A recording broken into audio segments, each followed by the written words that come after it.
Hello, welcome to my another video. তো দেখো, এটা তো সরস্বতী পুজোর ব্লগ। তো আমার সব কিছুতে লেট হয়েছে, তাও এটাও আমার লেটই ব্লগটা দিলাম। তার উপর আমার শরীর খারাপ।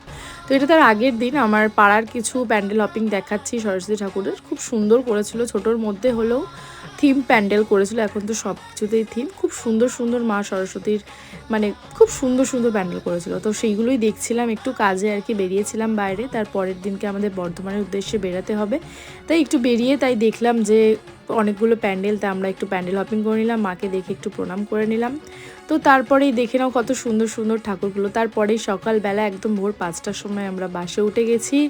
তো দেখো, আমরা আজকে বর্ধমান যাচ্ছি। তো সরস্বতী পুজোয় আমি কলকাতায় থাকি বেসিক্যালি, তো এবছর আমি বর্ধমান যাচ্ছি। তো ওইটাই যাচ্ছি, তালা পড়তে এবার তো দেখা হলো না, আমি ফোনেই দেখেছি।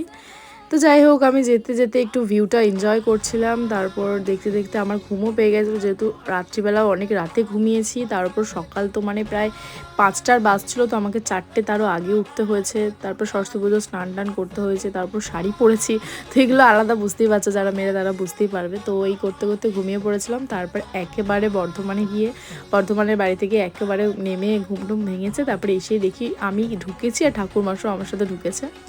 তো আমরাও পুষ্পাঞ্জলি দিয়ে নিলাম। এখানে আরতি হচ্ছিলো, আরতি একটু নিয়ে নিলাম। তারপর আমাদের পাড়ারই ওখানের বর্ধমানের সব ঠাকুরগুলো প্যান্ডেল হপিং করতে বেরিয়েছিলাম। ওখানেও ছোটোখাটোর মধ্যে খুব সুন্দর সুন্দর সব প্যান্ডেল হপিং হচ্ছিলো। আমি একটু ভিডিও ফটো ওরম তুলে নিচ্ছিলাম। পাশের ওইখানেও দুর্গা দালানের ওখানেও কয়েকটা ভিডিও তুলে নিচ্ছিলাম। তো এটা আমাদের বাগানের ওইখানে কত দেখো খুব সুন্দর সুন্দর গাঁদা ফুল ফুটেছে, ওইখানেও আমি একটুখানি ফটো ভিডিও তুলে নিচ্ছিলাম। তো ব্যাস, বাই, দেখা হবে অন্য কোনো ভিডিওতে। ভালো থেকো।